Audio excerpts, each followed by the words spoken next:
يلا فرحي ولادك واعملي لهم عصير الزبادو الفراولة في البيت بمكونات سهلة وبسيطة، ومش هياخد معاكي كده دقايق، وحاجة احلى وانضف من بره بكتير، وحاجة عاملينها بايدينا وضامنينها. ويلا شوفي بقى معايا الفيديو الجميل ده، ولو اول مرة بتشوفي قناتي انا مطبخ يسرا اعملي اشتراك ولايك وشير وفعلي الجرس عشان يوصلك مني كل جديد. يلا بينا نبتدي. اول حاجة هنا معانا كده نص كيلو من الفراولة، وانا شلت الحتة الخضراء اللي من فوق وغسلتها كويس، وبعد كده صفيتها. هبتدي كده هضيفها في الكبة، انا ضفتها هنا في الكبة معايا، انت ممكن بقى تحطيها في الخلاط. انا هنا بس ايه كنت بسويها كده. بعد كده هنضيف عليها كوب لبن او حليب،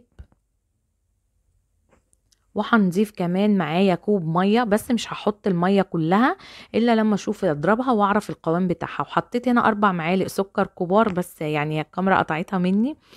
بس انا بوريكم مكان الطبق. وطبعا السكر حسب التحلية وحسب ما انت ما بتحبي قد ايه. هنا بقى انا ضفت هنا معلقتين كبار من الكريم جانتي، بيديها كده طعم جميل وبيديها قوام حلو. وهنا معايا واحدة زبادي فراولة، هضيفها عليها برضو، هتديكي لون جميل ليها كده، وطعم برضو الفراولة كده، وعصير بقى الزبادو اللي احنا بنجيبه كده من بره هتديكي الطعم بتاعها. وممكن تضيفي واحدة زبادي من العادية اللي هي من غير طعم، مفيش مشكلة، دي او دي عادي. هبتدي بقى ان انا كده ايه هضربها ونشوف بقى القوام بتاعها. بصوا هنا كده ضربتها شوية وهشوف بقى القوام بتاعها. بس انا هنا ايه لقيت القوام بتاعها لسه يعني عايزة محتاجة حبة مية كمان، هنضيف لها حبة مية. بس كده احنا كده هنا ما اخدناش الكوباية كلها، وانتي برضو حسب ما انتي ايه ما بتحبي القوام بتاعها.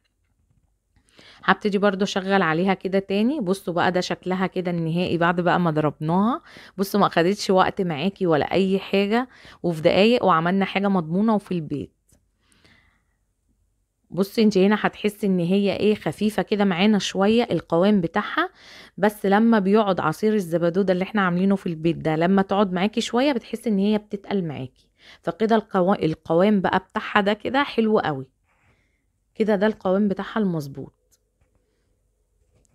هنبتدي بقى ان احنا نحطها بقى في الكوبايات، وهتشوفوا بقى الشكل بتاعها في منتهى الجمال، والطعم يعني الطعم بتاعها تحفة جميل قوي. وولادك هيحبوها، وحاجة مضمونة في البيت. بصوا بقى الجمال بتاع العصير بتاعنا، ومش مكلف. يعني دلوقتي بتروحي تجيبي ازازة الزبادو دي للطفل او كده، بتبقى يعني معاكي بتبقى مكلفة وغلت دلوقتي غير الاول. فاحنا كده هنعملها هتشربي بقى البيت كله عصير زبادو. بصوا بقى الجمال بتاعها عامل ازاي. جربوها بقى وقولوا لي ايه رأيكم في الكومنتات. ولو عجبكم الفيديو ما تنسوش تعملوا اشتراك ولايك، واستنوني بقى في فيديوهات جديدة. مع السلامة.